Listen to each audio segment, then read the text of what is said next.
Hi friends, ఈరోజు మనం third class to fifth class వరకు ఉన్న EVS important points and previous bits explain చేసుకుందాము. ఇది ర్యాపిడ్ రివిజన్ అండి, ఓన్లీ ఇంపార్టెంట్ బిట్సే ఎక్స్ప్లెయిన్ చేస్తాను. ఎవరైనా వర్క్ చేసే ఉమెన్స్ అయినా, ఏదైనా వర్క్ చేసుకుంటూ చదువుకోలేని వారైనా ఈ వీడియో ఒకసారి వింటే సరిపోతుంది. Okay, come to content. Diksha, DIKSHA, Diksha ఇది లాస్ట్ ఇయర్ వచ్చిందండి, ఒకసారి చూసుకోండి. Digital infrastructure knowledge sharing. కుటుంబ సభ్యులు వారి పూర్వీకుల వివరాలతో రాసిపెట్టిన పట్టికను ఏమంటారంటే వంశవృక్షం అంటారు. కుటుంబం 3 రకాలు. ఒకటి పెద్ద కుటుంబం, చిన్న కుటుంబం, ఉమ్మడి కుటుంబం లేదా సమిష్టి కుటుంబం. చిన్న కుటుంబంనే వెష్టి కుటుంబం అని కూడా అంటారు. పెద్ద కుటుంబం అంటే ఎవరెవరు ఉంటారంటే third class to fifth class నుండి వచ్చే బిట్లో ఇది ఒకటే ఖచ్చితంగా వస్తుంది టెట్లో. ఈజీ బిట్ మిస్ చేయకండి. అమ్మ, నాన్న, అక్క, చెల్లి, తమ్ముడు, అన్న, అవ్వ, తాత ఉంటే వాటిని పెద్ద కుటుంబం అంటారు. చిన్న కుటుంబం లేదా వెష్టి కుటుంబం అంటే అమ్మ, నాన్న, అక్క, చెల్లి, తమ్ముడు నలుగురు మాత్రమే ఉంటే దాన్ని చిన్న కుటుంబం అంటారు. ఉమ్మడి కుటుంబం లేదా సమిష్టి కుటుంబం పెద్ద కుటుంబం సభ్యులతో పాటు చిన్నాన్న, చిన్నమ్మ, పెద్దనాన్న, పెద్దమ్మ వాళ్ళు పిల్లలు ఉంటే దాన్ని ఉమ్మడి కుటుంబం లేదా సమిష్టి కుటుంబం అంటారు. నెక్స్ట్ లూయి బ్రెయిలీ గురించి తెలుసుకుందాం. కళ్ళు లేని వాళ్ళు చదవడం కోసం బ్రెయిలీ అనే లిపిని వాడతారు. ఈ లిపిని కనుగొన్నది లూయిస్ బ్రెయిలీ. ప్రతి సంవత్సరం డిసెంబర్ 3న ప్రపంచ దివ్యాంగుల దినోత్సవం జరుపుకుంటాము. ప్రతి సంవత్సరం అక్టోబర్ 1న ప్రపంచవ్యాప్తంగా వృద్ధుల దినోత్సవం జరుపుకుంటాము. వృత్తులు ఆదాయం కోసం నైపుణ్యంతో చేసే పనులని వృత్తులు అంటారు. ఇది చాలా ఇంపార్టెంట్, ప్రతి బిట్ వెరీ ఇంపార్టెంట్ అండి, జాగ్రత్తగా వినండి. నవంబర్ 14 బాలల దినోత్సవం. పోలో ఆటలో ఆటగాళ్ళు గుర్రాలపై స్వారీ చేస్తూ బంతిని మల్లెట్ అనే కర్రతో కొడుతూ ఆడతారు. లాస్ట్ ఇలా అడిగారు, మల్లెట్ అనే కర్ర ఏ ఆటలో ఆడతారు? పోలో. కబడ్డీ ఆటకు గల మరో పేరు చెడుగుడు. నీటిలో మరియు నేలపై జీవించేవి కప్పలు, తాబేళ్లు, ఎండ్రికాయలు, మొసళ్ళు, పాములు. నీటిలో మరియు నేలపై జీవించేవి. వలస పక్షులు గుడ్లు పెట్టి పిల్లల్ని పొదగడం కోసం, ఆహారం కోసం అక్కడి వాతావరణం తట్టుకోలేక ఒక ప్రాంతం నుండి మరొక ప్రాంతానికి వెళ్తాయి. వీటిని వలస పక్షులు అంటారు. ఓకేనా. ఆహారం కోసం మళ్ళీ వాతావరణం తట్టుకోలేక గుడ్లు పెట్టి పిల్లల్ని పొదగడం కోసం ఒక ప్రాంతం నుండి మరో ప్రాంతానికి వెళ్తాయి. వీటిని వలస పక్షులు అంటారు. బూగలు అనగా తూనీగలు. మలేరియా వ్యాధి దోమలు కుట్టడం ద్వారా వస్తుంది. మలేరియా వ్యాధి నీటిలో నిల్వ నీటిలో దోమలు పెరుగుతాయి. వాటిని చంపడానికి మనం కిరోసిన్ లేదా మలథియాన్ వంటి పురుగు మందులు చల్లాలి. ఈగలు వాళ్ళ కలుషిత ఆహారం తినడం వల్ల కలరా, టైఫాయిడ్ వంటి రోగాలు వస్తాయి. గిజిగాని గూడు కథను రాసింది, ఇది వెరీ వెరీ ఇంపార్టెంట్. గిజిగాని గూడు కథ రాసింది భీష్మ సహాని. తెలుగుది ఈవీఎస్లో వచ్చిందని డౌట్ పడకండి, ఈవీఎస్లోనే ఉంది ఇది. భీష్మ సహాని. కలువ, తామర అనేవి నీటి మొక్కలు. బ్రహ్మజముడు, నాగజముడు, కలబంద అనేవి ఎడారి మొక్కలు. కాక్టస్ కూడా ఎడారి మొక్కనే. ఇవి ఇసుక నీళ్ళలో పెరుగుతాయి. రకరకాలుగా ఉండే మొక్క క్రోటన్ అంటారు. అంటే ఆకులు కలర్గా ఉంటాయి, వాటిని క్రోటన్ మొక్కలు అంటారు. చిగురుటాకేమో లేత ఎరుపు రంగు ఉంటుంది, ముదురు ఆకు ఆకుపచ్చ రంగు ఉంటుంది, రాలిపోయే ఆకు పసుపు కలర్లో ఉంటుంది. ఇది వెరీ ఇంపార్టెంట్, ఇది ఆల్రెడీ టెట్లో ఇచ్చారు. చిగురుటాకు ఏ కలర్లో ఉంటుంది? మనం లేత ఆకుపచ్చ రంగు అనుకుంటాం చిగురుటాకు, కానీ లేత ఎరుపు రంగు, ముదురు ఆకు ఆకుపచ్చ రంగు, రాలిపోయే ఆకు పసుపు రంగు ఆకులో ఉంటుంది. ఆకుల వయసును బట్టి ఆకుల రంగు మారే చెట్లను బాదం, మామిడి. ఆకుల వయసును బట్టి ఆకులు రంగు మారే చెట్టు ఏంటంటే బాదం, మామిడి. అంటే కాలాన్ని బట్టి మారుతుంది అన్నట్టు. చెట్ల నుండి రాలిపోయే ఆకులను మరియు ఇతర చెత్త పదార్థాలను కంపోస్ట్ గుంతలో వేయాలి. పండుగలు, పెళ్ళిళ్ళు, జాతరలు జరిగేటప్పుడు ఇంటిని అలంకరించే ఆకులు ఏంటంటే మామిడి, కొబ్బరి, అరటి. కూరగాయలు, పండ్లు, దుంపలు వంటివి మొక్కల నుండి లభిస్తాయి. పాలు, గుడ్లు, మాంసం వంటివి జంతువుల నుండి లభిస్తాయి. వండడం వల్ల ఆహారం రుచిగా ఉంటుంది, సులభంగా జీర్ణమవుతుంది. ఆహార పదార్థాలను ఉడికించి తినాలి, కానీ ఎక్కువ ఉడికించరాదు. ఎక్కువ ఉడికించడం వల్ల అందులోని పోషక పదార్థాలు నశిస్తాయి. కూరగాయలు, ఆకుకూరలు బాగా కడిగిన తర్వాతే ముక్కలుగా కోసి వాడుకోవాలి. ముందే కడిగితే పోషక పదార్థాలు నశిస్తాయి. ఇక్కడ చూడండి, కూరగాయలు, ఆకుకూరలు బాగా కడిగిన తర్వాతనే ముక్కలుగా కోసి వండుకోవాలి. ముందే కడిగితే పోషక పదార్థాలు వెళ్ళిపోతాయట. మళ్ళీ వంట వండేటప్పుడు ఎక్కువ ఉడికించకూడదు, అందులో ఉన్న పోషకాలు నశిసిపోతాయి. వండకుండా తినే పదార్థాలు ఏంటి? క్యారెట్, బీట్రూట్, ముల్లంగి, దోసకాయ, ఉల్లిపాయ, కొత్తిమీర, పుదీనా. ఇవి వండకుండా తింటాము. అన్నం వండేటప్పుడు గంజి వార్చకుండా వండాలి. వార్చితే దానిలోని పోషక విలువలన్నీ తగ్గిపోతాయి. మళ్ళీ అన్నంలో మనకేంటి పోషక విలువలు తగ్గిపోతాయి. అన్నం ఊకే బియ్యం కడగడం వల్ల బెరి వ్యాధి కూడా వస్తుంది. ఓన్లీ 2 టైమ్సే కడగాలి బియ్యం కడిగేటప్పుడు. Next childline number 1098. ఇది very important, already previous bit ఇక్కడ రాసింది కూడా. టీఎస్ టెట్ 2022 పేపర్ 1లో వచ్చింది. 1098 child line number. Third class EVS part 2. Now Nizamabad జిల్లాలోని జొన్న పంట బాగా పండిస్తారు. జొన్న పంట ఎక్కడ పండిస్తారు? నిజామాబాద్ జిల్లాలో. కరీంనగర్ మరియు మహబూబ్నగర్ జిల్లాలో వరి పంట బాగా పండిస్తారు. వికారాబాద్ జిల్లాలో తైదలు అనగా రాగులు. ఇది ఇంపార్టెంట్, ఫస్ట్ తైదలు అంటే ఏంటో తెలుసుకోవాలి. తైదలు అంటే రాగులు బాగా పండిస్తారు. ఎక్కడ? వికారాబాద్లో. రాజస్థాన్ రాష్ట్రంలో జొన్నలు ఎక్కువ పండుతాయి. రాజస్థాన్లో జొన్నలు, వికారాబాద్లో తైదలు, కరీంనగర్లో వరి పంట, మహబూబ్నగర్లో వరి పంట, నిజామాబాద్లో జొన్న పంటలు. Very important. ఢిల్లీ, గుజరాత్, మధ్యప్రదేశ్, బీహార్ మొదలైన రాష్ట్రాల్లో గోధుమలు ఎక్కువ పండుతాయి. తమిళనాడు, కర్ణాటక, కేరళ, తెలంగాణ, ఆంధ్రప్రదేశ్ రాష్ట్రాల్లో వరి ఎక్కువ పండుతుంది. ఒక ప్రాంతంలో ఆహార అలవాట్లు అక్కడ పండే పంటలు లభించే ఆహార పదార్థాలపై ఆధారపడి ఉంటాయి. గ్రామ పంచాయతీ కార్యాలయం లేదా గ్రామ సచివాలయం వారు చేసే పనులు ఏంటో చూద్దాం. గ్రామానికి మంచినీటి సరఫరా చేయడం, వీధులు కాలువలు శుభ్రం చేయడం, వీధి దీపాలు వేయడం, చెత్తను తీసివేయడం. పోస్ట్ ఆఫీస్ పని ఏంటో చూద్దాం. దీన్ని తంతి తపాల కార్యాలయం అంటారు. ఉత్తరాలను డబ్బులను చేరవేయడం, డబ్బు దాచుకోవడం, జీవిత బీమా మొదలైనవి పోస్ట్ ఆఫీస్ పని. Next bank. ప్రజల డబ్బును దాచుకుంటారు. ప్రజలు అవసరాలకు అప్పులు కూడా ఇస్తారు. బ్యాంకు. నీళ్ళ ట్యాంక్. దీన్ని వారానికి ఒకసారి కడుగుతారు. నీళ్లను శుద్ధి చేయడానికి క్లోరిన్ కలుపుతారు. వరదలు, తుఫాన్లు, సునామీలు, భూకంపం, అగ్ని ప్రమాదాలు వంటివి చోటు చేసుకున్నప్పుడు ఇల్లు కోల్పోయిన వాళ్లకు తాత్కాలిక నివాసాలు ఏర్పాటు చేస్తారు. తాత్కాలిక నివాసాలు డేరాలు, గుడారాలు, పైపులు వంటివి. తాత్కాలిక నివాసాలు అంటే డేరాలు, గుడారాలు, పైపు వంటివి. అనేక కుటుంబాలు కలిసి ఉండేదానిని అపార్ట్మెంట్ అంటారు. అపార్ట్మెంట్లో ఒక కుటుంబం నివాసం ఉంటున్న భాగాన్ని ఫ్లాట్ అంటారు. ఒక అపార్ట్మెంట్లో 10 నుండి 30 కుటుంబాల వరకు నివాసం ఉండడానికి ఉంటుంది. అంటే ఒక అపార్ట్మెంట్లో ఎన్ని కుటుంబాలు ఉంటాయి? 10 నుండి 30 కుటుంబాల వరకు నివాసం ఉంటుంది. ఇది ఇంపార్టెంట్. భూకంపం వచ్చే ప్రాంతాల్లో కలపతో కట్టిన ఇల్లులు ఉంటాయి. ఎందుకంటే కలపతో మట్టి ఇల్లు అయితే పడిపోవచ్చు, కలపతో కట్టిన అయితే గట్టిగా ఉంటాయి కదా కట్టెతోటి. అట్లా కాశ్మీర్, కేరళ రాష్ట్రాల్లో పడవ ఇల్లు ఉంటాయి. ఎందుకంటే అక్కడ వాటర్ ఉంటుంది కాబట్టి పడవ ఇల్లు ఉంటాయి. మంచు ప్రాంతాల్లో ఇగ్లు వంటివి మంచుతో చేసిన ఇళ్లను కట్టుకుంటారు. మంచుతో చేసిన ఇళ్ళని ఏమంటారు? ఇగ్లు అంటారు. శాశ్వత నివాసాలు పెంకుటిల్లు, డాబాలు, రేకుల ఇల్లు, గుడిసెలు. ఇవి శాశ్వత ఇల్లు నివాసాలు అంటే అలానే ఉంటాయి. పెంకుటిల్లు, డాబాలు, రేకుల ఇల్లు, గుడిసెలు. మన రాష్ట్రంలోని నిర్మల్ కొయ్య బొమ్మలకు ప్రసిద్ధి. ఓకే. వినాయకుని ప్రతిమ ప్లాస్టర్ ఆఫ్ పారిస్ లేదా మట్టితో తయారు చేస్తారు. ప్లాస్టర్ ఆఫ్ పారిస్ అనేది పర్యావరణానికి హాని కలిగిస్తుంది కాబట్టి మనం మట్టితో చేసిన వినాయకుడినే ఎక్కువ యూజ్ చేయాలి. మన రాష్ట్రంలో ఆదిలాబాద్ జిల్లాలో తయారయ్యే రంజనులు ప్రసిద్ధమైనవి. కుండలు తయారు చేయే విధానం ఇది ఇంపార్టెంట్. ఆల్రెడీ టెట్ బిట్ వచ్చింది. కుండలు ఏ విధంగా తయారు చేస్తారు, ఎప్పుడు ఆవంలో పెడతారు, దేంతో కొడతారు అనేది ఇంపార్టెంట్. మొదటగా ఒక బంకమట్టిని తీసుకోవాలి. నీళ్లు పోసి నానబెట్టి తొక్కి మెత్తగా చేయడం. మూడో పాయింట్, మెత్తని ముద్దను కుమ్మరి సారెపై పెట్టి కుండ ఆకారాన్ని తయారు చేయడం. ముందు కుమ్మరి సారెపై పెట్టి ఆకారాన్ని తయారు చేయడం. సారె మీద తయారైన కుండను సరైన ఆకారం వచ్చేలా చెక్కతో చేసిన సలపతో కొట్టడం. కుమ్మరి సారె మీద పెట్టి సలపతో కొట్టడం. తయారైన కుండను మొదట నీడలో ఆరనిచ్చి చివరకు ఎండలో ఆరబెడతారు. ఇది ఇక్కడ ఇంపార్టెంట్. ఫస్ట్ నీడలో ఆరనిచ్చి చివరకు ఎండలో ఆరబెడతారు. ఆరిన కుండలను ఆవంలో పెట్టి కాలుస్తారు. ఓకేనా. నూలు బట్టలను పత్తి దారంతో నేస్తారు. పట్టు పురుగుల నుంచి వచ్చే దారంతో పట్టుబట్టలు నేస్తారు. నెక్స్ట్ డాబా ఇల్లు, పూరీలు. ఆ ఇల్లు ఏ రకంగా ఉంటుందో ఇక్కడ ఉన్నది. ఒంటె ఒకసారి నీళ్ళని తాగితే చాలా రోజుల వరకు నీళ్లు తాగకుండా ఉండగలదు. ఏ జంతువు అంటే ఒంటె. నీళ్లు దొరికినప్పుడు బాగా తాగి నీటిని తన శరీరంలో నిల్వ చేసుకుంటుంది ఒంటె. కలుషితమైన నీళ్లు తాగితే వాంతులు, విరేచనాలు, కామెర్లు, కలరా వంటి రోగాలు వస్తాయి మనకు తెలుసు. నీటిలో క్లోరిన్ బిళ్ళలు వేయడం లేదా బ్లీచింగ్ పౌడర్ వేస్తే నీటిలో క్రిములు చచ్చిపోతాయి. అవసరానికి చాలినంత నీళ్లు దొరకని పరిస్థితిని నీటి ఎద్దడి అంటారు. అంటే అవసరానికి చాలినంత నీళ్లు దొరకని పరిస్థితిని వాటిని నీటి ఎద్దడి అంటారు. 3rd క్లాస్ అయిపోయిందండి. ఇప్పుడు 4th క్లాస్ చూడండి. 3rd క్లాస్లో ఎన్ని ఇంపార్టెంట్ పాయింట్స్ ఉన్నాయో. ఇప్పుడు 4th క్లాస్. కుటుంబంలో మార్పులు రావడానికి గల కారణాలు. పెళ్ళిళ్ళు, పిల్లలు పుట్టడం, బదిలీ కావడం, వ్యాపారం, చదువులు, ఉద్యోగం మొదలైనవి. భూకంపాలు, వరదలు రావడం ఎక్సెట్రా. వృద్ధుల వల్ల ఉపయోగాలు. కుటుంబంలో పిల్లలకు కథలు చెప్పడం, తోడుగా ఉండడం, తెలియని విషయాలు తెలియజేయడం వల్ల మనకు ఎవరైనా పెద్దవాళ్ళు ఉంటే వాళ్ళ ద్వారా తెలుస్తుంది. Next importance. కబడ్డీ ఆటలో ఒక్కొక్క జట్లో 7 సభ్యులు ఉంటారు. కూతకు వెళ్ళిన వారు వెనుకకు వచ్చేలాగా డెడ్లైన్ తొక్కుడు గీత తప్పక తాకాలి, లేకపోతే అవుట్ అయినట్లు.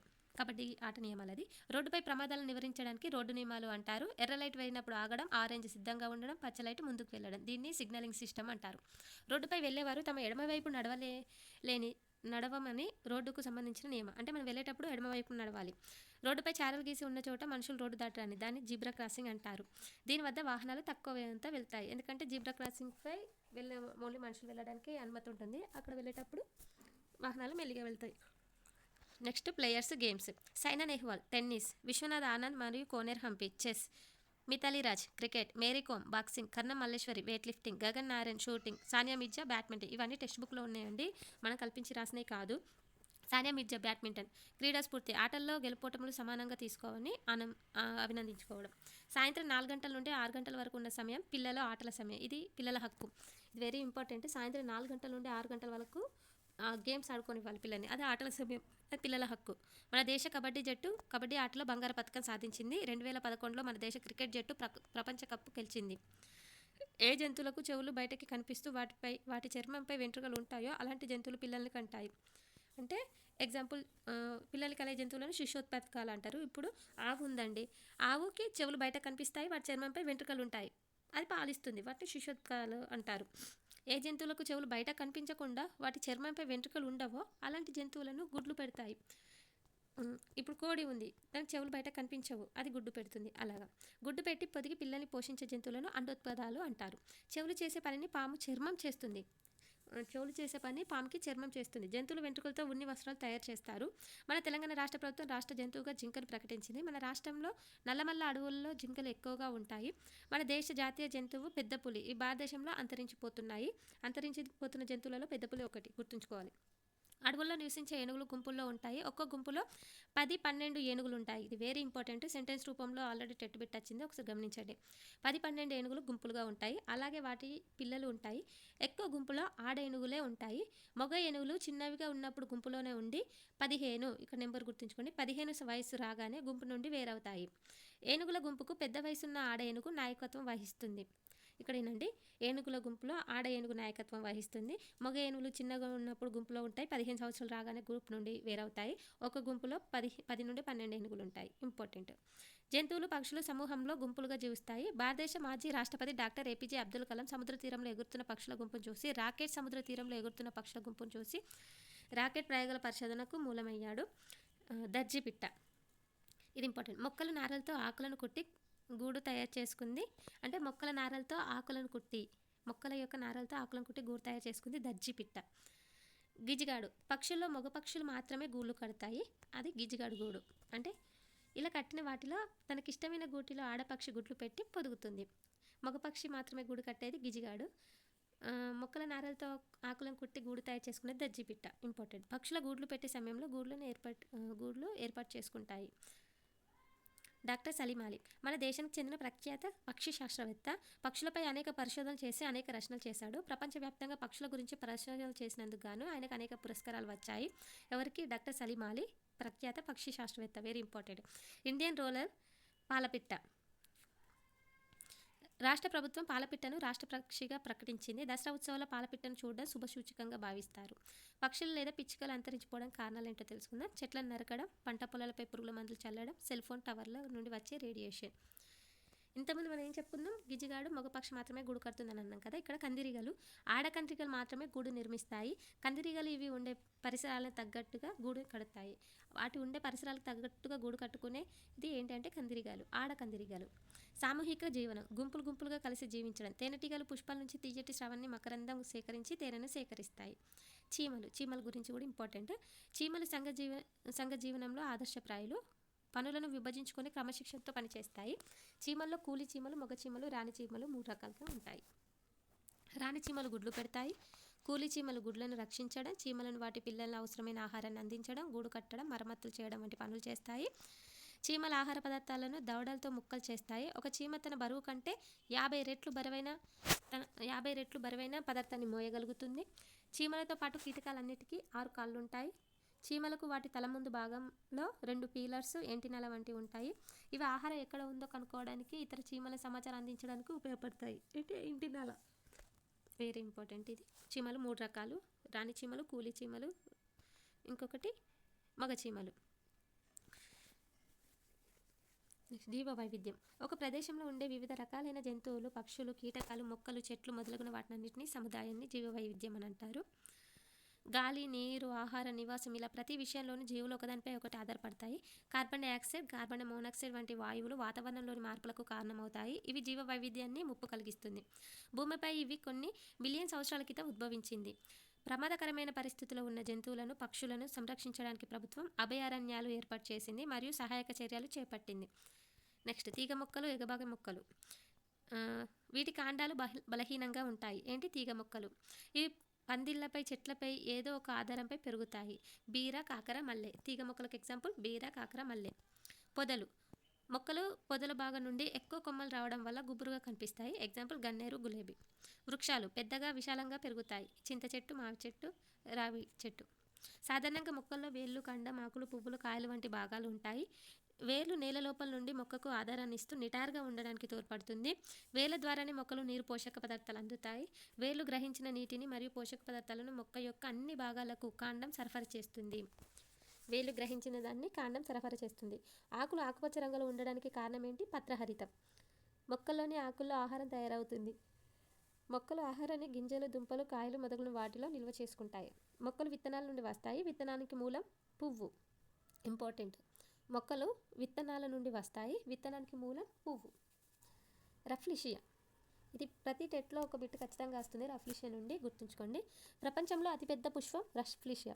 దాదాపు 1 మీటర్ వ్యాసంతో సుమారు 7 నుండి 10 కేజీల బరువుతో ఉంటుంది. 1 మీటర్ వ్యాసంతో 7 నుండి 10 కిలోల బరువు ఉంటుంది.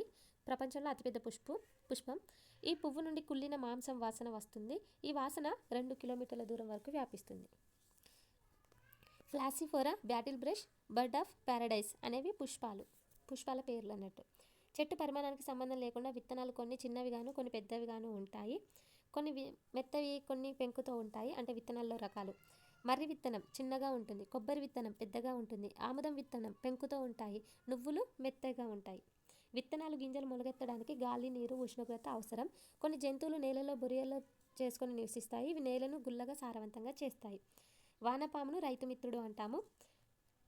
పామును కూడా రైతుమిత్రుడు అంటాము. అవి ఎందుకో మనం నెక్స్ట్ వీడియోలో తెలుసుకుందాం. వీటిని వయ్యారి భామ, పార్థినియం మొక్క ఇంపార్టెంట్. ఇక్కడ రఫ్లిషియా ఇంపార్టెంట్, పార్థినియం మొక్క ఇంపార్టెంట్. దీన్ని వయ్యారి భామ అని కూడా అంటారు. అమెరికా నుంచి గోధుమలు దిగుమతి చేస్తున్నప్పుడు వాటితో కలిసి మన దేశానికి వచ్చింది ఏంటి? పార్థినియం మొక్క. దీని పుప్పొడి వల్ల ఊపిరితిత్తుల వ్యాధులు, చర్మ వ్యాధులు వస్తాయి. నర్సరీలు. వివిధ రకాల మొక్కల ఉత్పత్తి కేంద్రాలనే నర్సరీలు అంటారు. ఎడారి ప్రాంతంలో పెరిగే మొక్క కాక్టస్. మొక్కను ఉత్పత్తి చేయ పద్ధతులు: అంటుకట్టడం, కణజాలవర్ధనం, విత్తనాలు చల్లడం. నెక్స్ట్ దిక్కులు మనకు తెలుసు. తూర్పు, ఉత్తరం, దక్షిణం, తూర్పు, పడమర.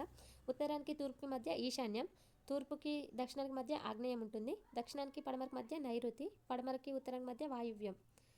గుర్తుంచుకోవాలి. ఇక్కడ మనకు ఉత్తరం, దక్షిణం, తూర్పు, పడమర ఎట్లయినా గుర్తుంటుంది.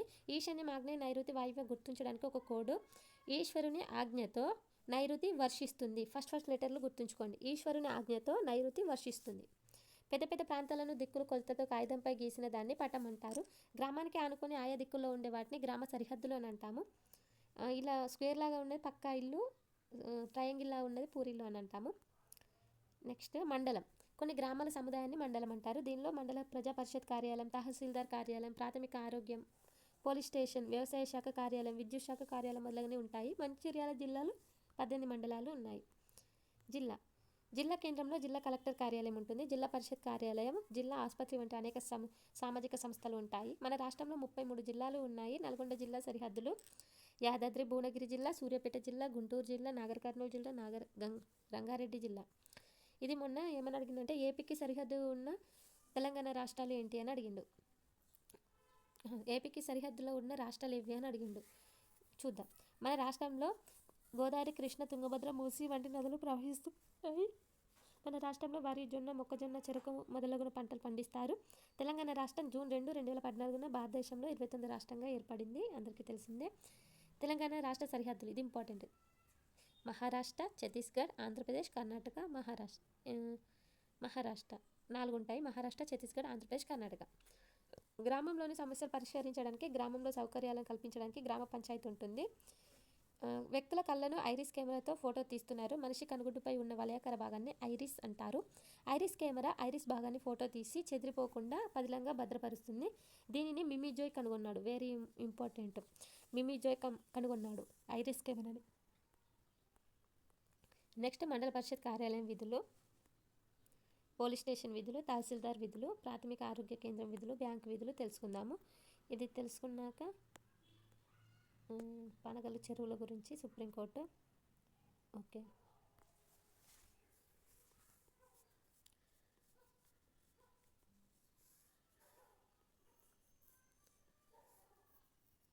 ఫస్ట్ మండల పరిషత్ కార్యాలయం విధులు. ప్రాథమిక విద్యను అందించడం, వ్యవసాయ పశుపోషణ, చేపలు, కోళ్లు పెంపకం అభివృద్ధి చేయడం, మండలంలో రోడ్ల నిర్మాణం చేయడం, సాగునీటి సరఫరా చేయడం, ఆరోగ్యం, శిక్ష, సంక్షేమ, పరిశుద్ధ కార్యక్రమాలు చేపట్టడం మొదలగునవి. Police station విధులేంటి? శాంతి భద్రత కాపాడడం, నేరాలు జరగకుండా చూడడం, ప్రజల ఫిర్యాదులను స్వీకరించడం, ప్రజల సురక్షితంగా ఉండడానికి అందుకు నియమాలు పాటించడానికి సహాయపడడం, ప్రజలతో సత్సంబంధాలు ఏర్పరచుకోవడం, ఫిర్యాదులపై విచారించడం, రికార్డు చేయడం. బాలల సంబంధ అంశాలు మరియు బాలల రక్షణ సంస్థల పరిరక్షణ మొదలగునవి పోలీస్ స్టేషన్ యొక్క విధులు. తహసీల్దార్ కార్యాలయం. గ్రామ రెవెన్యూ అధికారులు మండలంలోని కార్యాలయ సిబ్బంది పనిని పర్యవేక్షించడం, ప్రజల నుండి వచ్చిన ఫిర్యాదులను విచారణ చేయడం, ప్రభుత్వ పథకాలు ప్రజలకు అందేటట్లు చూడడం, కులం, ఆదాయ ధృవీకరణ పత్రాలు ఇవ్వడం, వెట్టిచాకి నుండి ప్రజలను విముక్తి చేయడం ఎవరి విధి అంటే తహసీల్దార్ది. రైతులకు పట్టాదారు పుస్తకాలను మంజూరు చేయడం ఎవరి విధి? తహసీల్దారు. భూ వివాదాలు పరిష్కరించడం తహసీల్దార్ విధి. ఆ విధంగా వస్తుంది. ప్రాథమిక ఆరోగ్య కేంద్రం. మండల పరిధిలో సాధారణంగా రోగులను ప్రతిరోజు పర్యవేక్షించడం, ఆరోగ్య ఉప కేంద్రాల నిర్వహణ పర్యవేక్షించడం, మాతా శిశు సంక్షేమ కింది కాన్పులను ప్రాథమిక ఆరోగ్య కేంద్రంలో చేయడం. హాస్పిటల్కి సంబంధించిన అన్ని ప్రాథమిక. బ్యాంకు విధులు. ప్రజల నుండి డిపాజిట్ స్వీకరించడం, మండల పరిధిలో రైతులకు రుణాలు ఇవ్వడం, రోజువారీ డిపాజిట్లను స్వీకరించడం. బ్యాంకు విధులు. మండల వనరుల కేంద్రం విధులు. మండలంలోని 100% బడియుడు పిల్లలను బడిలో నమోదు చేయడం ఎవరి పని? మండల వనరుల కేంద్రం. పిల్లలకు నాణ్యమైన విద్యను అందించడం చూడడం. పాఠశాలను పర్యవేక్షించడం. సక్రమంగా హాజరు కాని ఉపాధ్యాయులపై చర్యలు తీసుకోవడం ఎవరి విధి అని అడుగుతారు. మండల వనరుల విధి. మధ్యాహ్న భోజన నిర్వహణ సక్రమంగా జరిగిందో లేదో చూడడం మండల వనరుల కేంద్ర విధి. మండల పరిధిలో అన్ని రకాల అభివృద్ధి కార్యక్రమాల పర్యవేక్షణ కోసం ప్రతి 3 నెలలకోసారి సమావేశాలు జరుగుతాయి. సమాచార హక్కు చట్టం 12 అక్టోబర్ 2005 సంవత్సరం నుండి అమలుకు వచ్చింది. ఇది వెరీ వెరీ వెరీ ఇంపార్టెంట్. సమాచార హక్కు చట్టం ఎప్పుడు అమలుకి వచ్చింది? అక్టోబర్ 12, 2005. దరఖాస్తు చేసుకున్న 30 రోజుల్లోగా సంబంధిత అధికారి సమాచారం అందించాలి. జీవించే హక్కు వ్యక్తి స్వేచ్ఛకు సంబంధించిందైతే 48 గంటల్లో సమాచారం ఇవ్వాలి. జీవించే హక్కు వ్యక్తి స్వేచ్ఛకు అయితే 48 గంటల్లో సమాచార హక్కు రిప్లై ఇవ్వాలి అని ఉంది. ఓన్లీ 48 గంటల్లో. మిగతా వాటికి 30 రోజుల్లో ఇవ్వాలి. నెక్స్ట్ రూఫీ గార్డెన్ అని దేన్నంటే చూద్దాం. ఇంటి పైకప్పై ప్లాస్టిక్ షీట్లు పరిచి మట్టితో మడులను చేసి కూరగాయలు, పూల మొక్కలు పెంచేలా ఏర్పాటు చేయడాన్ని రూఫీ గార్డెన్ అంటారు. ఇటుకను తయారు చేసే దశలు చూద్దాం. బంకమట్టిని సేకరించడం, బంకమట్టిని బూడిదలో కలపడం, దీనిని నీటిలో పోసి మెత్తగా చేయడం. బంకమట్టిని బూడిదలో చేసి మెత్తగా కలుపుతారట. మట్టి ముద్దలను ఇటుక ఆకారంలోనే అచ్చులో వేసి తీయడం. పచ్చి ఇటుకలను 2 రోజుల పాటు ఎండబెట్టడం. ఎండిన ఇటుకలను బట్టీలో పేర్చి కాల్చడం. ఇటుకను బట్టి 60 రోజుల వరకు కాలుతుంది. కాల్చిన వాటిని వారం రోజులు చల్లార్చిన తర్వాత అమ్మడం. మన రాష్ట్రంలో తాండూరు, ఖమ్మంలో రంగురంగుల బండలు లభిస్తాయి. చలవరాతి బండలు రాజస్థాన్లో లభిస్తాయి. ఈశాన్య రాష్ట్రాలైన అస్సాం, మేఘాలయ, నాగాలాండ్లో వర్షాలు ఎక్కువ కురుస్తాయి. 1826 సంవత్సరంలో బ్రిటిష్ వారు ఇక్కడ ఇండ్లను కట్టడం ప్రారంభించారు. శ్రీనగర్లో దాల్ సరస్పై డోంగా అనే పడవ ఇళ్లలో యాత్రికులు విహరిస్తున్నారు. శ్రీనగర్లో దాల్ సరస్పై డోంగా అనే పడవ ఇళ్లలో యాత్రికులు విహరిస్తున్నారు. 1826 సంవత్సరంలో బ్రిటిష్ వారు ఇక్కడ ఇళ్లను కట్టడం ప్రారంభించారు. నెక్స్ట్ ఆరుబయట మల విసర్జన చేయడం వల్ల నులిపురుగుల వ్యాప్తి చెందుతాయి కాబట్టి రక్తహీనత ఏర్పడుతుంది. 2 సంవత్సరాలు కడుపులో పురుగులు పోవడానికి డీవార్మింగ్ మాత్రలు వేసుకోవాలి. ప్రతి సంవత్సరానికి 2 సార్లు వేసుకోవాలి. అనితాబాయి ఈమె వెరీ ఇంపార్టెంట్. ఈమె ఏంటంటే ఇంట్లో మరుగుదొడ్డి ఉంటేనే కాపురానికి వెళ్తానని అనితాబాయి చెప్పింది. మధ్యప్రదేశ్లోని బేతల్ జిల్లాకి చిచౌలి గ్రామం ఆమెది. 2011లో రతన్పూర్ గ్రామానికి చెందిన శివరాంతో పెళ్ళయింది. ఇది ఎక్కడ అంటే మధ్యప్రదేశ్ బేతల్ జిల్లాలో చిచౌలి గ్రామం. అనితాబాయి పారిశుద్ధ్య విప్లవానికి కారకులైంది. ఈమెకు సులభ్ శానిటేషన్ అవార్డు కింద 5 లక్షల చెక్కును అందించారు. 100% పారిశుద్ధ్యం ఉన్న గ్రామాలు అనగా ప్రధానంగా గ్రామంలోని అన్ని ఇండ్లలో మరుగుదొడ్డి సౌకర్యం ఉండి గ్రామంలో పారిశుద్ధ్యం సరిగ్గా ఉంటే ఆ గ్రామానికి నిర్మల్ పురస్కార్ అవార్డు లభిస్తుంది. ఈ అవార్డును రాష్ట్రపతి చేతుల మీదుగా బహుకరిస్తారు. పొడి చెత్తను రీసైకిల్ చేసే అవకాశం ఉంటుంది. చండీగఢ్లో లేక్ చంద్ అనే వ్యక్తి ప్రజలు పారేసిన చెత్తను సేకరించి దాని నిర్మాణ సామగ్రిని మార్చి అందమైన రాక్ గార్డెన్గా నిర్మించారు. రాక్ గార్డెన్ నిర్మించింది ఎవరు? లేక్ చంద్. ఎక్కడ? చండీగఢ్. ఆ విధంగా ప్రశ్నలు అడుగుతారు. గొలుసుకట్టు చెరువులను తెలంగాణ అంతటా నిర్మించిన వారు కాకతీయ వాళ్ళు, నిజాం రాజులు. రామప్ప చెరువు గురించి తెలుసుకుందాం. జయశంకర్ జిల్లాలో రామప్ప దేవాలయం దగ్గరలో రామప్ప చెరువు ఉంది. ఇది మానవ నిర్మిత చెరువు. రామప్ప చెరువు మానవులు నిర్మించారు. 13వ శతాబ్దంలో నిర్మించిన ఈ చెరువు 24 చదరపు కిలోమీటర్ల విస్తీర్ణంతో ఉంది. పానగల్లు చెరువు నల్గొండ జిల్లాలో ఉంది. పానగల్లు చెరువు దీన్నే ఉదయ సముద్రం అని కూడా అంటారు. ఇది నల్గొండ జిల్లా కేంద్రం నుండి 3 కిలోమీటర్ల దూరంలో ఉంది. నెక్స్ట్ కాకతీయ రాజైన ప్రతాపరుద్రుడు ఈ చెరువుని నిర్మించాడు. ఇక్కడ ప్రసిద్ధ ఛాయ సోమేశ్వర స్వామి దేవాలయం ఉంది. ఇక్కడ క్వశ్చన్ ఫార్మింగ్ ఎలా ఉంటుందంటే ఛాయ సోమేశ్వర స్వామి దేవాలయం ఎక్కడ ఉంది అని అడుగుతాడు. నెక్స్ట్ పానగల్లు చెరువుని ఏ రాజు కట్టించాడు, ఏ కాకతీయ రాజు నిర్మించాడు. నెక్స్ట్ పానగల్లు చెరువు జిల్లా నుండి ఎన్ని కిలోమీటర్ల దూరం ఉంది, దీనికి ఇంకో పేరేంటి, ఉదయ సముద్రం. ఆ విధంగా క్వశ్చన్ ఫార్మేషన్ ఉంటుంది. హుస్సేన్ సాగర్, హైదరాబాద్లో హుస్సేన్ సాగర్ రాష్ట్రంలోని పెద్ద చెరువుల్లో ఒకటి. దీన్ని 1562లో కుతుబ్ షాహీ పాలకులు నిర్మించారు.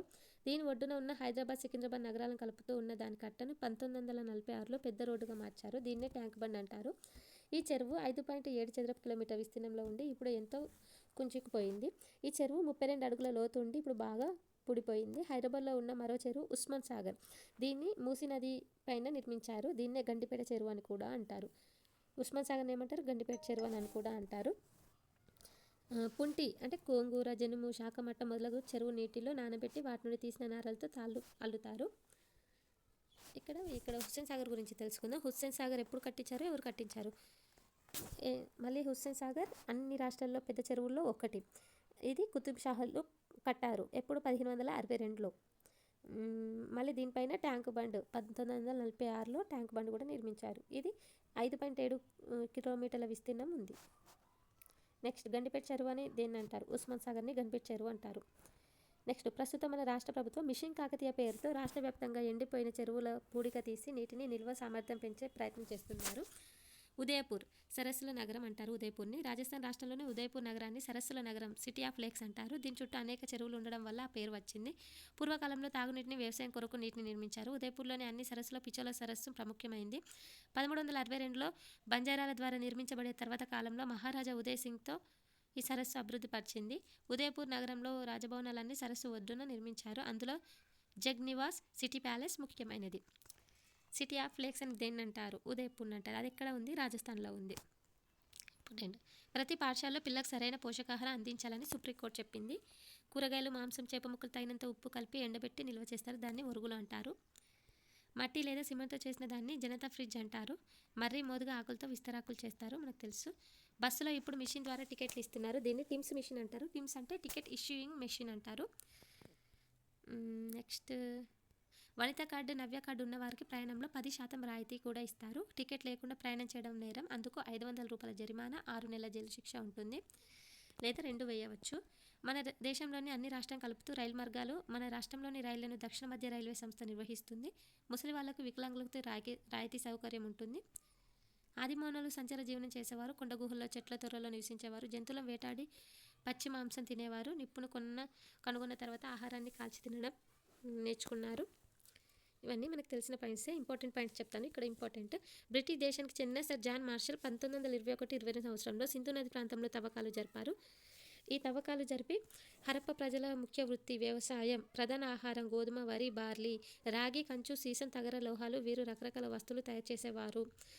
ఇక్కడ కోడ్ ఒకటి ఉంటుంది. సీతరాక అనే లోహాలను వాడేవారు. సీతరాక అంటే సి అంటే సీసం, తగరం, రాగి, కంచు. సీతరాక అనే లోహాలను వాడేవారు అని గుర్తుంచుకోవాలి. ఎవరు, సింధు ప్రజలు.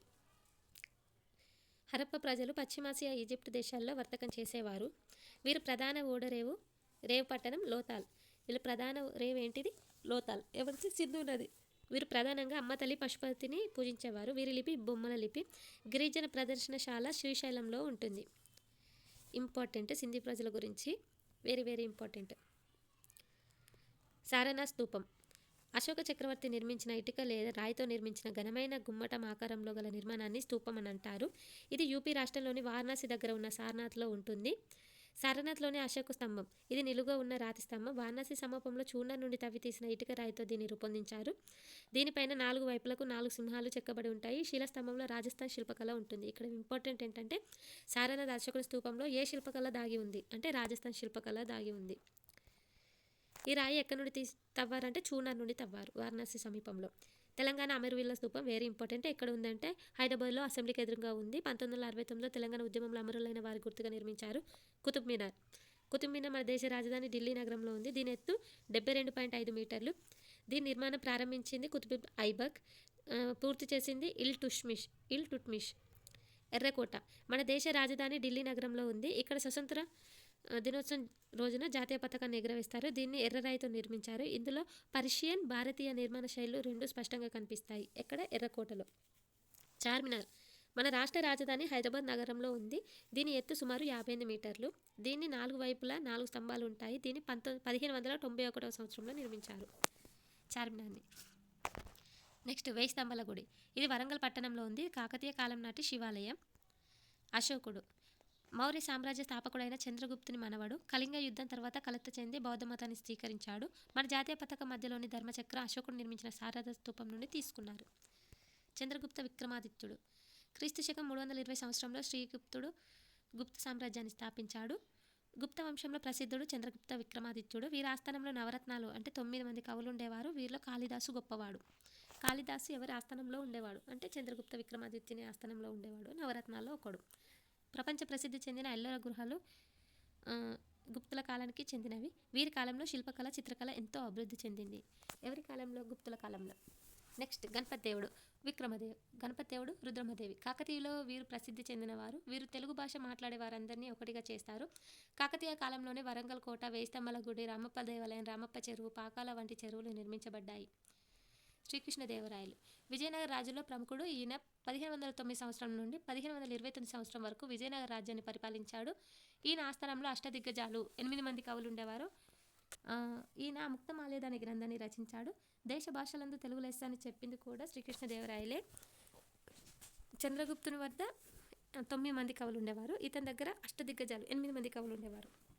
నెక్స్ట్ అక్బర్ మన దేశాన్ని పాలించిన మొఘలాయి చక్రవర్తుల్లో ప్రముఖుడు. మహమ్మదీయ మతస్థుడైనప్పటికీ పరమత సహనం కలిగిన వాడు అక్బర్.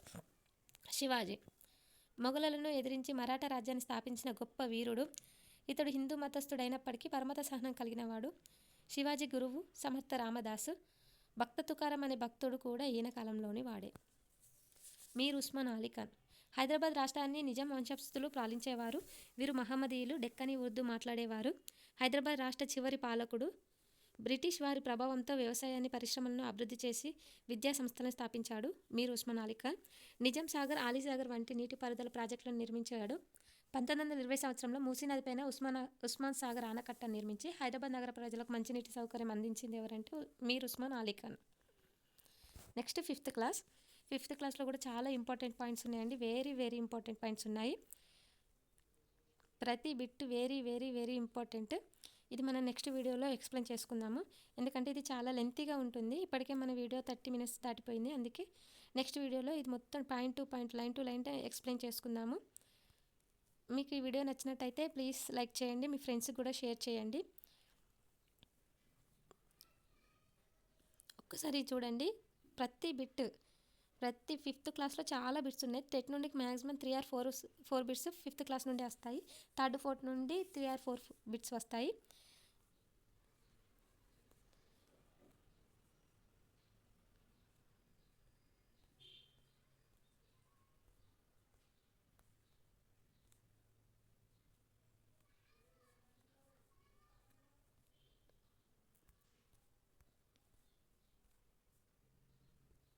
హాయ్ ఫ్రెండ్స్, ఈరోజు మనం 5th class EVS text book explain చేసుకోబోతున్నాము. మనము ఈ 5th క్లాస్ నుండి చాలామందికి చాలా డౌట్స్ ఉంటాయి. 5th క్లాస్ నుండి బిట్స్ వస్తాయా, అందులో ఏం ఇన్ఫర్మేషన్ ఉంటుంది, 5th క్లాసే కదా అని. కానీ హెచ్జిటికి 1 to 5 5th క్లాస్ వరకే చాలా చాలా ఇంపార్టెంట్. లెసన్లోని ప్రతి బిట్ వెరీ ఇంపార్టెంట్. డిఎస్సీలో అయినా టెట్లో అయినా క్వశ్చన్ ఫార్మేషన్ ఏ విధంగా ఉంటుందో మనం ఈ వీడియోలో తెలుసుకుందాము. And 5th class total text book explain చేసుకుంటాము. ఈ వీడియో మీకు నచ్చినట్టయితే లైక్ చేయండి, మీ ఫ్రెండ్స్కి షేర్ చేయండి. డైలీ వీడియోస్ అప్లోడ్ చేస్తున్నానండి. ఒకసారి మీరు చూసి మీ ఫ్రెండ్స్కి కూడా షేర్ చేయండి. మన టాపిక్లోకి వెళ్తే పరిసరాల విజ్ఞానం ఈవీఎస్ ఎన్విరాన్మెంట్ స్టడీస్. గొర్రెల కాపరికి కుక్క, గాడిద అనే జంతువులు సహాయపడతాయి. గొర్రెల కాపరితో ఉండే వస్తువులు తోలు చెప్పులు, కర్ర, ఊలు గొంగలి, మంచినీటి బుర్ర. గొర్రెల కాపరి రోజుకు దాదాపు 30 కిలోమీటర్లు నడుస్తాడు. ఇది ఎందుకంటే టెక్స్ట్ బుక్లో స్టార్టింగే ఉంటుంది 5th క్లాస్ టెక్స్ట్ బుక్లో. నెక్స్ట్ రైతు మిత్రులు ఎవరు? ఇది వెరీ వెరీ ఇంపార్టెంట్. ట్రైకోమా గురించి ఆల్రెడీ 2 times టెట్లో ఇచ్చారు. నెక్స్ట్ రైతు మిత్రులు వానపాము, సాలెపురుగు, చీమ, పాము, ట్రైకోగామా. విషం కలిగి ఉండే పాములు నాగుపాము, కట్లపాము, సముద్రపాము, రక్తపింజర జాతి పాములు. నెక్స్ట్ ట్రైకోగామా గురించి తెలుసుకుందాము. నన్ను జాతీయ వ్యవసాయ పరిశోధన మండలి ICAR శాస్త్రవేత్తలు ప్రయోగశాలలో సృష్టించారు. నా జీవితకాలం 1 వారం రోజులు మాత్రమే, అంటే 7 రోజులు. నేను పంట పాడు చేసే పురుగుల గుడ్లను నాశనం చేస్తాను. అంటే పంటను నాశనం చేసే గుడ్లను ఇది తింటుంది అన్నట్టు. అందుకే మన పంట మంచిగా ఉంటుంది. దీని జీవితకాలం 7 రోజులు మాత్రమే. దీనిని ICAR శాస్త్రవేత్తల ప్రయోగశాలలో సృష్టించారు. నెక్స్ట్ ఎద్దు కొమ్ములతో గుండీలు తయారు చేసే పరిశ్రమలు కాకినాడలో ఉన్నాయి. Very important. ఎద్దు కొమ్ములతో గుండీలు తయారు చేసే పరిశ్రమలు కాకినాడలో ఉన్నాయి. పాము పాలు తాగదు. పాములకు ఇష్టమైన ఆహారం ఎలుకలు. ఎలుకలు కూడా రైతు మిత్రులే, ఇంతకుముందు చెప్పుకున్నాం. వన్యప్రాణి సంరక్షణ చట్టం 1971 షెడ్యూల్ 1 ప్రకారం ఏనుగు, పులి, నెమలి మొదలైన అడవి జంతువులను వేటాడడం, విక్రయించడం నేరం. ఇక్కడ ఫస్ట్ క్వశ్చన్, వన్యప్రాణి సంరక్షణ చట్టం ఎప్పుడు? 1971 షెడ్యూల్ 1. షెడ్యూల్ 1 ప్రకారము ఏ జంతువులను వేటాడడం, విక్రయించడం నేరం అంటే పులి, ఏనుగు, నెమలి. నెక్స్ట్, ఈ నేరానికి పాల్పడితే జరిమానా ఏ జరిమానా విధిస్తారు అంటే 3 నుండి 7 సంవత్సరాల జైలు శిక్ష, ₹1,00,000 జరిమానా. నేరం మాత్రం ప్రతి 20 నిమిషాలకు ఒక జాతి కనుమవుతుంది. ప్రతి 20 నిమిషాలు గుర్తుంచుకోవాలి, ప్రతి 20 నిమిషాలకు ఒక జాతి కనుమరుగవుతుంది. భారత్తో పాటు బంగ్లాదేశ్లో ఎక్కువగా కనిపించే పులి రాయల్ బెంగాల్ టైగర్. అంతరించిపోతున్న జంతువులు పులులు, కల్వికోడి, బట్టమేకల పక్షులు, పుంగనూరు ఆవులు. అంతరించిపోతున్న జంతువులనిచ్చి ఈ మూడిచ్చి వేరేదేదైనా కొత్త జంతు పెరియచ్చు. అలా ఇందులో కానిది ఏది అలా అడుగుతాడు, ఖచ్చితంగా గుర్తుంచుకోవాలి. ప్రతి పాయింట్ వెరీ వెరీ ఇంపార్టెంట్. రాబందు, ఇది 2 అడుగుల వరకు ఎత్తుంటుంది. కొన్ని సంవత్సరాలుగా మన రాష్ట్రంలో పక్షి జాతి కనిపించడం లేదు. ఇది కనబడితే తెలంగాణ జీవ వైద్య మండలి తెలియజేయాలి. వారు ₹2,00,000 బహుమతి అందిస్తామని ప్రకటించడం జరిగింది. అంటే రాబందుకు సంబంధించి ఇది 2 అడుగులు ఎత్తుంటుంది. తెలంగాణ జీవ వైవిధ్య మండలి వారు దీన్ని ఆచూకీ తెలియజేస్తే ₹2,00,000 బహుమతిగా ఇస్తారు అని అన్నారు. 2,00,000 2 అడుగులు గుర్తుంచుకోండి అట్లా. నెక్స్ట్, కోరికలు అత్యాశలు జీవితాన్ని దుఃఖమయం చేస్తానని చెప్పింది ఎవరు? గౌతమ బుద్ధుడు. సెకండ్ లెసన్, వ్యవసాయం, పంటలు. గతంలో రైతులు ఒకరి నుండి మరొకరికి విత్తనాలు తీసుకునేవారు. పంట వచ్చిన తర్వాత తీసుకున్న ధాన్యాన్ని అదనంగా కలిపి తిరిగి ఇచ్చేవారు. ఈ పద్ధతిని నాగులు అంటాము. మన రాష్ట్రంలో కొన్ని దశాబ్దాల క్రితం దాదాపు 5,400 వరి వంగడాలు, 740 మామిడి వంగడాలు, 3,500 రకాల వంకాయ వంగడాలు ఉన్నాయన్నట్టు. ఇది ఇంపార్టెంట్ నెంబరు. ఇది ఒకసారి మ్యాచింగ్స్లో ఇచ్చారు టెట్లో. 5,400 వరి వంగడాలు, 740 మామిడి వంగడాలు, 3,500 రకాల వంకాయ వంగడాలు ఉన్నాయి దశాబ్దాల క్రితం. నెక్స్ట్, మన దేశంలో national bureau of plant genetics సంస్థ మొక్కల జన్యువులను సేకరించి భద్రపరుస్తుంది. పాముల సహాయంతో వర్మీ కంపోస్ట్ ఎరువులను తయారు చేస్తారు. పంచగవ్య సేంద్రియ ఎరువు. పంచగవ్య అనేది సేంద్రియ ఎరువు. అది ఎలా తయారవుతుందో చూద్దాం. పంచగవ్య ఎరువు అనేది ద్రవ రూపంలో ఉంటుంది. ఇది సూక్ష్మజీవ నాశినిగా కూడా పనిచేస్తుంది. ఇది ఇంపార్టెంట్ అండి, అలర్ట్ ఎట్లా వచ్చింది. సూక్ష్మజీవ నాశినిగా పనిచేసేది అది పంచగవ్యన జీవామృతం అని వచ్చారు. సూక్ష్మజీవ నాశినిగా పనిచేసేది పంచగవ్య. పంచగవ్య ఏ విధంగా తయారవుతుందంటే ఆవు మూత్రం, పేడ, బెల్లం, నెయ్యి, పాలు, పెరుగు, అరటిపండ్లు, కొబ్బరి నీళ్ళు. జీవామృతం ఏమో ఆవు మూత్రం, పేడ, బెల్లం, నీరు, మట్టి, పప్పు ధాన్యాల పొడితో తయారవుతుంది జీవామృతం. గుడ్ల కోసం లేయర్లను, మాంసం కోసం బాయిలర్ల కోళ్లను పెంచుతున్నారు. గంగావర్ మానెమ్మ, జిల్లా సంగారెడ్డి, మండలం న్యాల్కల్, గ్రామం గంగావరం. ఈమె చేరిన స్వచ్ఛంద సంస్థ దక్కన్ డెవలప్మెంట్ సొసైటీ DDS. 3 ఎకరాలు ఎర్రనేల, జహీరాబాద్ పరిసర ప్రాంతాల్లో జీవ వైవిధ్య వ్యవసాయాన్ని ప్రోత్సహించింది. ఈమె జీవ వైవిధ్య వ్యవసాయాన్ని ప్రోత్సహిస్తుంది. అది ఇంపార్టెంట్ కాదు, ఇక్కడ చూడండి, ఇది వెరీ ఇంపార్టెంట్. తోగళ్ళు, ఎందుకంటే మనం రాసేది 1 to 5th వాళ్ళకి చెప్పేది కాబట్టి ఇక్కడ ప్రతి పదం కూడా ఇంపార్టెంట్. మనం చదివేది 1 to 5th టెక్స్ట్ బుక్సే టోటల్, అందులో నుండే బిట్ వస్తుంది. అందుకే మనం లైన్ టు లైన్ గుర్తుంచుకోవాలి. తోగళ్ళు, కందులు, తైదలు, రాగులు, బొబ్బర్లు, అలసందలు. సేంద్రియ సాంప్రదాయ పురుగు మందులు: మిరప, వెల్లుల్లి, వేప నూనె, పొగాకు కషాయం, వావిలాకు కషాయం, పంచగవ్య. ఆహార పంటలేమో వరి, గోధుమ, మొక్కజొన్న, పప్పు ధాన్యాలు, నూనె ధాన్యాలు, కూరగాయలు, పండ్లు. వాణిజ్య పంటలు పత్తి, జనుము, మిర్చి. పంట రకాలు, ఇప్పుడు వరి ఉంది, ఇక్కడ ఇంపార్టెంట్. ఆశ అనేది వరి వంగడమా కంది వంగడమా అని ఇచ్చారు. ఆశ అనేది కంది వంగడం. ఇది ఇక్కడ ఆవాని ఇచ్చారు, అది ఆవ కాదు, ఇక్కడ ఆశ, అది ఆశ. నడిపి, ఎర్రకంది, నల్లకంది, కంది రకాలు. వరి రకాలేమో హంస, మసూరి, స్వర్ణ, బంగారు తీగ, సాంబ. నెక్స్ట్, 4 నెలల సమయం పట్టే పంటలు: వరి, జొన్న, శనగ. కందులేమో 6 నెలలు. కాబట్టి ఇక్కడ 4 నెలలు మాత్రమే అడిగింది కాబట్టి వరి, జొన్న, శనగ. నెక్స్ట్, ఆరుతడి పంటలు అంటే వీటిని వర్షాధార పంటలు అంటారు. ఆరుతడి పంటలు అంటే జొన్న, శనగ, కంది. జొన్న, శనగ, కంది. నెక్స్ట్, థర్డ్ లెసన్, మనం చెట్లను పెంచుకుందాం. అడవులు భూముల మీద మొత్తం విస్తీర్ణంలో 1/3 ఉండాలి. అడవులు భూమి మీద ఎంత ఉండాలి? 1/3 ఉండాలి, అంటే 33% ఉండాలి. కానీ మన దేశంలో భూభాగంలో 21% మాత్రమే అడవులు ఉన్నాయి. ఇది ఇంపార్టెంట్, 21% మాత్రమే ఉన్నాయి. మొక్కలను ఉత్పత్తిదారులు అని అంటాము. రోడ్లకు ఇరువైపు వేప, రావి, మర్రి, కానుగ మొక్కలు నాటాలి. రోడ్లకు ఇరువైపులా ఏ మొక్కలు? వేప, రావి, మర్రి, కానుగ మొక్కలు నాటాలి. రోడ్డుకి ఇరువైపులా వేప, రావి, మర్రి, కానుగ మొక్కలు నాటాలి. పెద్దవిగా పెరిగే చెట్లు మామిడి, చింత, మర్రి, నారింజ. చిన్న చిన్న కుండీలో పెంచడాన్ని బోన్సాయి వామన వృక్షాలు అంటారు. ఈ బోన్సాయి అనేది జపాన్ దేశపు సాంప్రదాయ కళ. ఇక్కడ ఇంపార్టెంట్, బోన్సాయి అనేది ఏ దేశపు సాంప్రదాయ కళ అంటే జపాన్ దేశపు సాంప్రదాయ కళ. డాంబర్ పూసిన కర్రకు చెదలు పట్టవు, అందుకే డాంబర్ పూస్తారు కర్రలకి. కౌన్సిల్ ఫర్ గ్రీన్ రెవల్యూషన్, ఈ సంస్థ గ్రామాల్లో పాఠశాల ద్వారా పనిచేస్తున్నారు. మొక్కలు నాటడం, సంరక్షించడం, స్వచ్ఛమైన ప్రకృతిని అందించడం వంటి అంశాలు పిల్లలకు, పెద్దలకు గుర్తు చేస్తున్న సంస్థ ఇది. దీని ప్రధానంగా ప్రకృతిని కాపాడుకోవడం కోసం ఏర్పడింది. ఈ సంస్థ 1 కోటి మొక్కలు నాటే కార్యక్రమానికి శ్రీకారం చుట్టింది. దాదాపు 650 ప్రభుత్వ పాఠశాలలకు మొక్కల పంపిణీ చేసింది. ఇక్కడ ప్రతి పాయింట్ ఇంపార్టెంట్. ఇక్కడ చూడండి, ఎన్ని పాఠశాలలకు మొక్కలు పంపింది? 650. ఎన్ని మొక్కలకి శ్రీకారం చుట్టింది? 1 కోటి మొక్కలు. దీని ప్రధాన లక్ష్యం ఏంటి? ప్రకృతిని కాపాడడం. ఒక్కొక్క విద్యచ్చే ఎన్ని చొప్పున మొక్కలు నాటించారు అంటే 5 చొప్పున మొక్కలు నాటించారు. ఈ సంస్థ అధ్యక్షులు శ్రీమతి లీలా లక్ష్మారెడ్డి గారు. వెరీ ఇంపార్టెంట్, ఈ సంస్థ అధ్యక్షులు లీలా లక్ష్మారెడ్డి గారు. ఈ సంస్థ కోటి మొక్కల సంకల్పంతో భాగంగా వన ప్రేరణ ఉద్యమం చేపట్టింది. ఈ ఉద్యమాన్ని విద్యార్థులు మరియు ఉపాధ్యాయుల భాగస్వామ్యంలో మహబూబ్ నగర్, నల్గొండ, వరంగల్, రంగారెడ్డి, మెదక్ జిల్లాల్లో కొనసాగించారు.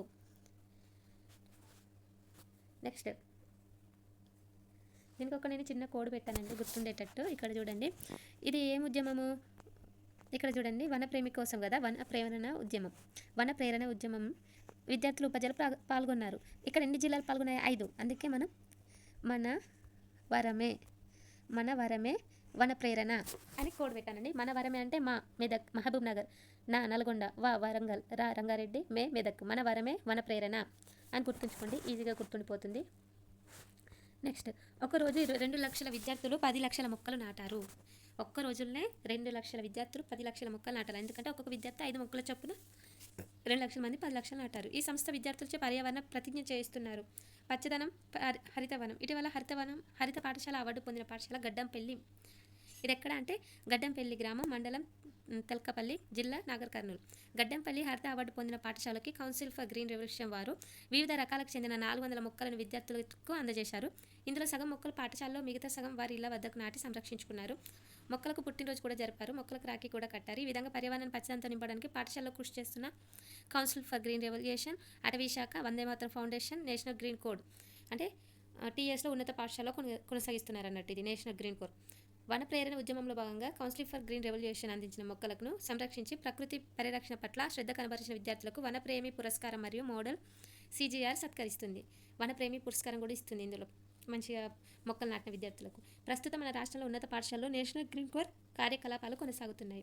ఉన్నత పాఠశాల అంటే 6వ తరగతి నుండి 10వ తరగతి ఉన్న పాఠశాలలో నేషనల్ గ్రీన్ కోడ్ కార్యకలాపాలు కొనసాగుతున్నాయి. నేషనల్ గ్రీన్ కోడ్ ముఖ్య లక్ష్యం ఏంటో చూద్దాం.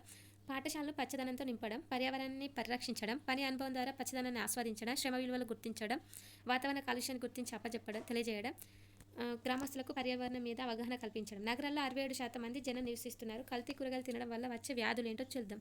మధుమేహం, రక్తపోటు, క్యాన్సర్. ఇక్కడ ఇంపార్టెంట్ చూద్దాం. వేప చెట్టుకు ఐక్యరాజ్య సమితి శతాబ్ది వృక్షంగా ప్రకటించింది. మన శతాబ్ది వృక్షం ఏంటంటే వేప చెట్టు అని. వేప 1000 రోగాలకు మందు అని అంటాం. వ్యాధులకు ఖర్చు పెట్టకు వేలు, వేప మొక్కలు పెంచడం మేలు. ఇది కొటేషన్. వేప చెట్టు ఐక్యరాజ్య సమితి శతాబ్ది వృక్షంగా ప్రకటించింది. వేప 1000 రోగాలకు మందు, వ్యాధులకు ఖర్చు పెట్టకు వేలు, వేప మొక్కలు పెంచడం మేలు. కొటేషన్. రక్తంలో ఇనుము, ఎముకలు, దంతాల్లో కాల్షియం, ఫాస్ఫరస్, ధాన్యాల్లో మొలకెత్తిన గింజల్లో పులియబెట్టిన తయారు చేసిన ఆహారాల్లో విటమిన్ ఉంటాయి. రక్తంలో ఇనుము, ఎముకల్లో, దంతాల్లో కాల్షియం, ఫాస్ఫరస్ ఉంటాయి.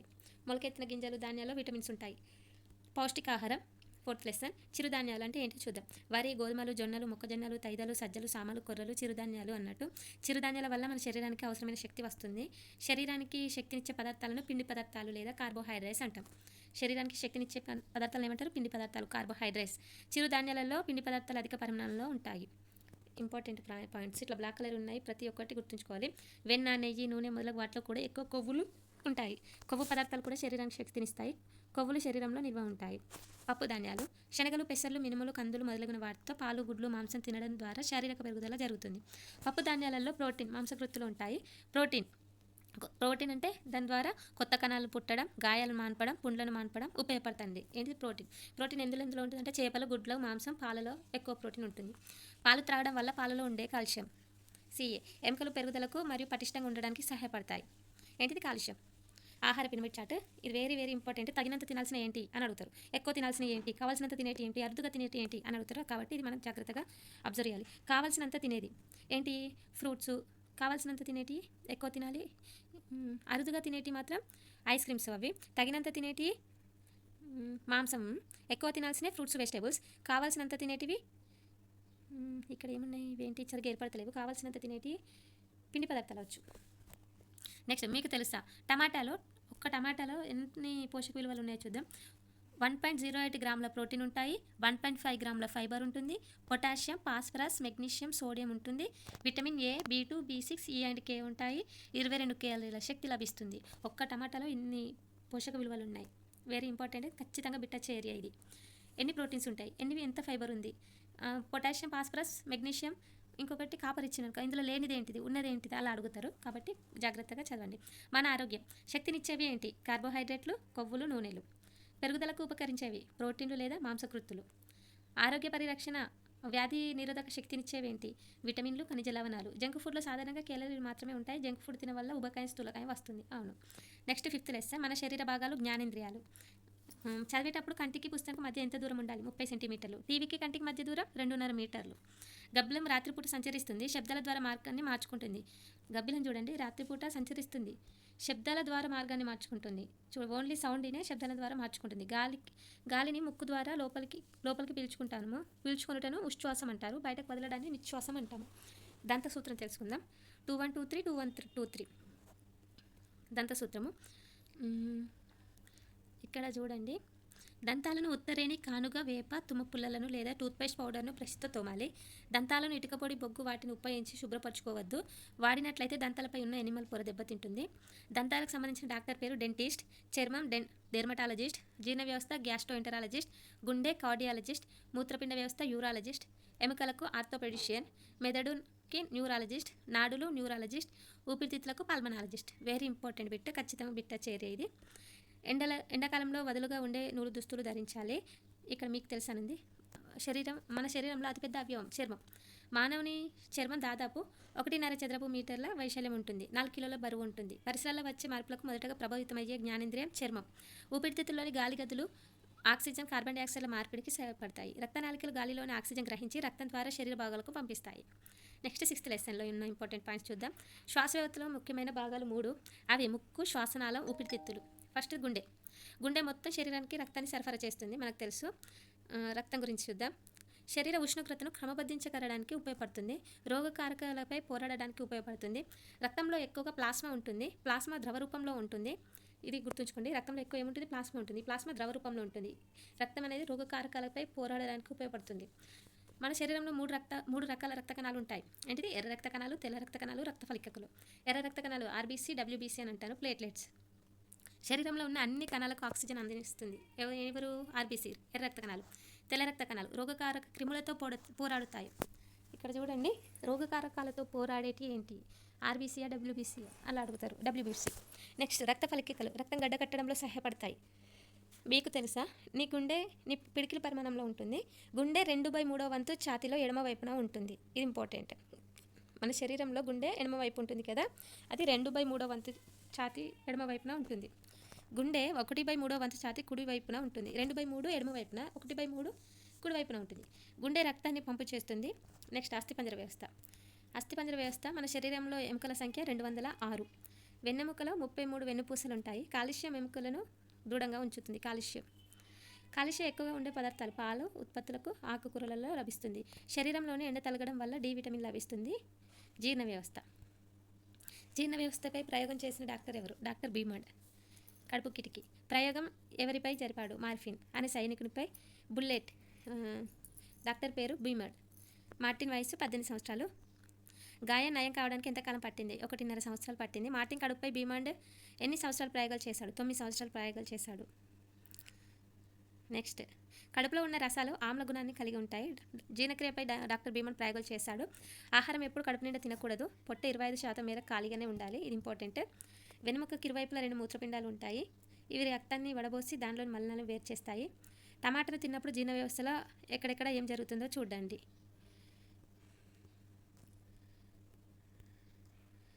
నెక్స్ట్ మనం 7th లెసన్ ఎక్స్ప్లెయిన్ చేసుకుందాం. అడవులు గిరిజనులు. ఆదిలాబాద్ ప్రాంతంలో నివసించే గిరిజనులు చేసే నృత్యాన్ని గుస్సాడి నృత్యం అంటాము. ఆదిలాబాద్లో ఉండే గిరిజన జాతి గోండు జాతి. గోండి జాతి సాంప్రదాయ నృత్యం గుస్సాడి నృత్యం. గోండు జాతి ప్రత్యేకతలు ఏంటో చెప్పుకుందాం. చెప్పులు వేసుకొని ఇంట్లోకి వెళ్ళడం పెద్ద తప్పుగా భావిస్తారు. వీరు చింతపండు, తేనె మీద ఆధారపడి బతుకుతారు. వీరి గ్రామదేవత ఆకిపెన్. నాగోబా జాతర గురించి తెలుసుకుందాం. గోండు అతి ముఖ్యమైన జాతర నాగోబా జాతర. గ్రామం కేష్లాపూర్, మండలం ఇంద్రవెల్లి, జిల్లా ఆదిలాబాద్లో ఈ నాగోబా జాతర జరుగుతుంది. ఈ జాతర ప్రతి సంవత్సరం 5 రోజుల పాటు జరుగుతుంది. ఇందులోకెళ్ళి ఇప్పుడు ఈ ఏరియా నుండి ఖచ్చితంగా ఒక బిట్ వస్తుంది. వాళ్ళ నృత్యం గుస్సాడి నృత్యం. వాళ్ళ జాతి గోండు జాతి.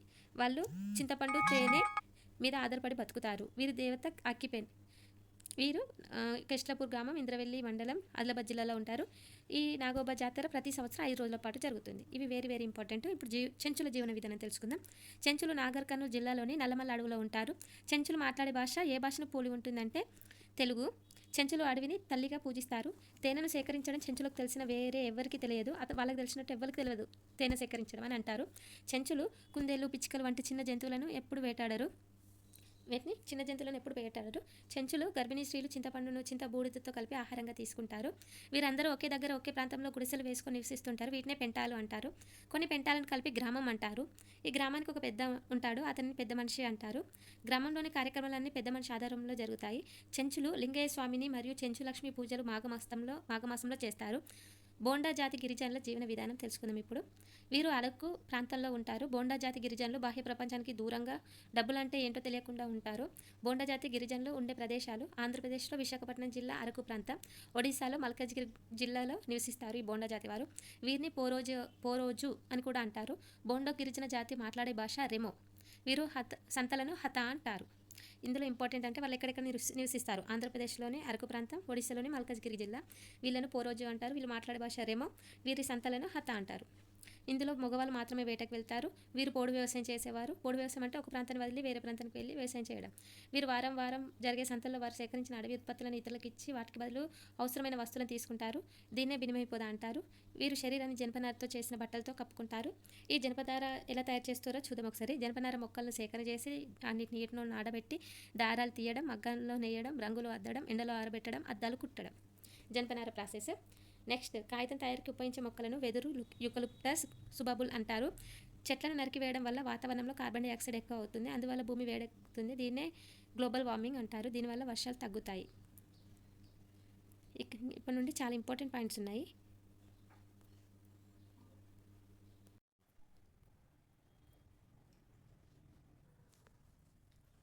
బోండా తెగవారు. బోండా తెగవారి వాళ్ళు ఏ దేవుని పూజిస్తారు వాటి గురించి తెలుసుకున్నాము. వారు ఎక్కడెక్కడ ఉంటారు కూడా తెలుసుకున్నాము. వీళ్ళకి దేవుడు అంటే తెలియదు.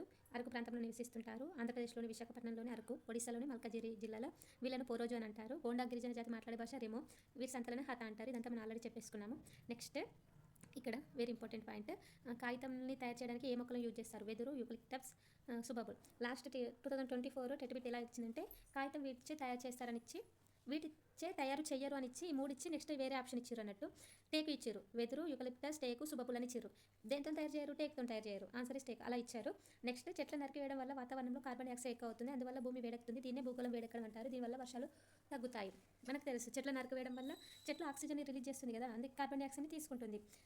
కార్బన్ డైఆక్సైడ్ తీసుకోవడం తక్కువ అవుతుంది చెట్లు నరికేయడం వల్ల. కాబట్టి కార్బన్ డైఆక్సైడ్ ఎక్కువ అవుతుంది. అందువల్ల భూమి వేడెక్కుతుంది. నెక్స్ట్, మన దేశం మొత్తం భూభాగంలో అడవులు 6,92,027 చదరపు కిలోమీటర్లు ఉంటుంది. అంటే 21% అన్నట్టు. 21.0% ఉంటాయి. మధ్యప్రదేశ్ రాష్ట్రం 77,000 చదరపు కిలోమీటర్ల అటవీ విస్తీర్ణంతో మొదటి స్థానంలో ఉంది.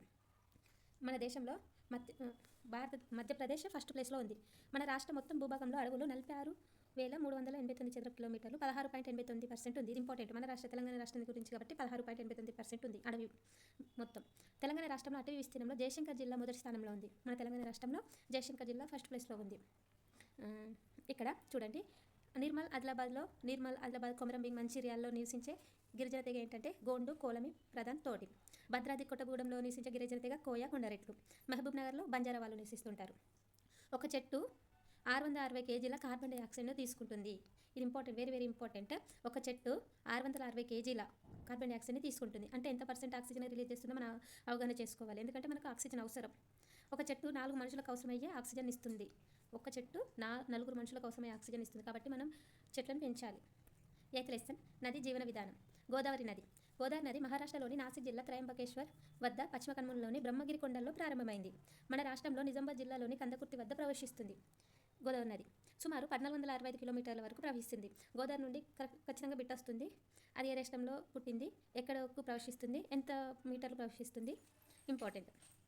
నెక్స్ట్, మన తెలంగాణ గోదావరి నది ప్రవహించే జిల్లాలు 7. అవేంటో చూద్దాం. ఇక్కడ కోడ్ కూడా ఉంది.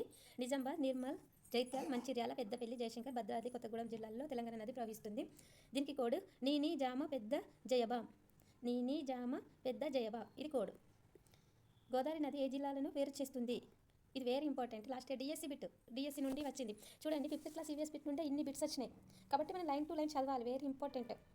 జైత్యాల జిల్లాలను వేరు చేస్తుంది గోదావరి నది. నిర్మల్, నిజామాబాద్ జిల్లాలను వేరు చేస్తుంది. మంచిర్యాల, జగిత్యాల జిల్లాలను వేరు చేస్తుంది. మంచిర్యాల, పెద్దపల్లి జిల్లాలను వేరు చేస్తుంది గోదావరి నది. ఇది 3 పాయలుగా విడిపోయి ఆంధ్రప్రదేశ్ రాష్ట్రంలో తూర్పుగోదావరి జిల్లాలోని అంతర్వేది, యానంల వద్ద బంగాళాఖాతంలో కలుస్తుంది. ఎక్కడ పుట్టింది? మహారాష్ట్ర త్రయంబకేశ్వర్ వద్ద పుడుతుంది. తూర్పుగోదావరి జిల్లా అంతర్వేది యానంల వద్ద బంగాళాఖాతంలో కలుస్తుంది. భద్రాచలం పేరంటాలపల్లి మధ్యలో పాపికొండలు ఉన్నాయి. గోదావరి నదిపై మొదటి డ్యామ్ గంగాపూర్ వద్ద ఉంది. ఇది వెరీ ఇంపార్టెంట్. గోదావరి నదిపై మొదటి డ్యామ్ గంగాపూర్ వద్ద ఉంది. ఇది నాసిక్ త్రయంబక పట్టణాల ప్రజలకు త్రాగునీరు అందిస్తుంది. గోదావరి నదిపై ఆనకట్టలు జయక్వాడి, శ్రీరామ్ సాగర్, ధవళేశ్వరం. జయశంకర్ జిల్లాలో దేవాదుల ఎత్తిపోత పథకం కలదు. పథకం ద్వారా వరంగల్, మహబూబ్ నగర్, జయశంకర్ జిల్లాకు నీరు అందించేందుకు ప్రయత్నిస్తున్నారు. గోదావరి ప్రాంత ప్రాంతము ఎన్ని చదరపు కిలోమీటర్లు అంటే 3,12,812. వెరీ ఇంపార్టెంట్, గుర్తుంచుకోండి. ఇది భారతదేశ భూభాగంలో 10వ వంతు. ఇంగ్లాండ్, ఐర్లాండ్ దేశాల మధ్య భూభాగాన్ని కన్నా ఎక్కువ. ఇది ఇంగ్లాండ్, ఐర్లాండ్ దేశాల భూభాగం కన్నా ఎక్కువ. ఏంటిది? గోదావరి నది పరివాహక ప్రాంతం 3,12,812 చదరపు కిలోమీటర్లు. ఇంగ్లాండ్, ఐర్లాండ్ దేశాల మొత్తం భూభాగం కన్నా ఎక్కువ. నాసిక్ ప్రముఖ కుంభమేళ కేంద్రం. త్రయంబకేశ్వర్ ద్వాదశ జ్యోతిర్లింగంలో ఒకటి. నాందేడ్ ప్రముఖ సబ్కండ్ గురుద్వారా ఉంది. మన రాష్ట్రంలోని బాసర, నిర్మల్ జిల్లా ప్రసిద్ధ జ్ఞాన సరస్వతి దేవాలయం ఉంది. ఎక్కడ? బాసరలో. భారతదేశంలో 2 సరస్వతి దేవాలయాలు ఉన్నాయి. ఒకటి కాశ్మీర్లో, ఒకటి బాసరాలో. బాసర నిర్మల్లో ఉంటుంది జ్ఞాన సరస్వతి దేవాలయం. గోదావరి ఒడినడ్డున ఉంటుంది. చాళుక్యుల కాలంలో నిర్మించారు. హైదరాబాద్కు 205 కిలోమీటర్ల దూరంలోను, నిజామాబాద్కు 35 కిలోమీటర్ల దూరంలో ఉంటుంది. ఈ ఆలయంలో ముఖ్య ఉత్సవాలు వసంత పంచమి, మహాశివరాత్రి, దేవీ నవరాత్రులు, వ్యాస పౌర్ణిమ, అక్షరాభ్యాసం చేస్తారు. గోదావరి నదికి ప్రతి 12 సంవత్సరాలకు ఒకసారి పుష్కరాలు 12 రోజుల పాటు జరుగుతాయి. గోదావరి నదికి ప్రతి 12 సంవత్సరాలకు ఒకసారి పుష్కరాలు 12 రోజుల పాటు జరుగుతాయి. ధరంపూర్లో లక్ష్మీ నరసింహస్వామి, భద్రాచలం రామాలయం, మంతని గౌతమేశ్వర దేవాలయం ప్రసిద్ధి. కొయ్యబొమ్మలకు నిలయం నిర్మల్ పట్టణం. థర్మల్ అంటే ప్రదేశం, పరిశ్రమలు చూద్దాం. Ramagundam thermal power station, Bhadrachalam paper mill, Kothagudem thermal power station, విద్యేశ్వర సహజవాయుతో విద్యుత్ కేంద్రం. ఇది వెరీ ఇంపార్టెంట్. విద్యేశ్వరం సహజవాయుతో విద్యుత్ కేంద్రం. వరదలు వచ్చినప్పుడు నదితీర గ్రామాలు నీట మునగకుండా కరకట్టలు నిర్మిస్తారు. ఈ కరకట్టలు వరద నీటి నుండి గ్రామాలను కాపాడతాయి.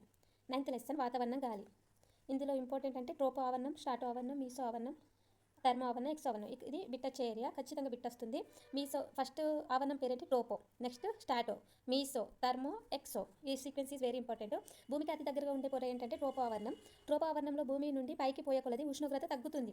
ఇది ఇంపార్టెంట్. ట్రోపో ఆవరణంలో భూమికి పైకి వెళ్ళే కొద్దీ ఉష్ణోగ్రత పెరుగుతుందా తగ్గుతుందా అని అడుగుతుంది. అంటే తగ్గుతుంది. మౌత్ ఆర్గన్, సన్నాయి వంటి వాటిని నోటి ద్వారా గాలి ఊదడం వల్ల శబ్దం వస్తుంది. గాలిలో ఎక్కువ ఉండే వాయువు ఏంటంటే నత్రజని 78%, ఆక్సిజన్ 21%.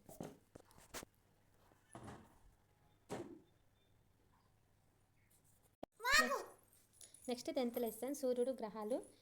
మనం ఇది నెక్స్ట్ వీడియోలో ఎక్స్ప్లెయిన్ చేసుకుంటాం, ఎందుకంటే ఇందులో చాలా ఇంపార్టెంట్ పాయింట్స్ ఉన్నాయి. ఇప్పటికే వీడియో చాలా లెంత్ అయింది, అందుకే మనం ఇదంతా నెక్స్ట్ వీడియోలో పాయింట్ టు పాయింట్ ఎక్స్ప్లెయిన్ చేసుకుందాము. ఇందులో కూడా చాలా ఇంపార్టెంట్. ఇక్కడ బిట్ వచ్చిందండి చూడండి. పాతపల్లి, నగునూరు, పెద్దజనంపేట, కొత్తపేట, శ్రీరంగపూర్, వనపర్తి. సీక్వెన్స్ అడిగిరు లాస్ట్ ఇయర్ టెట్లో.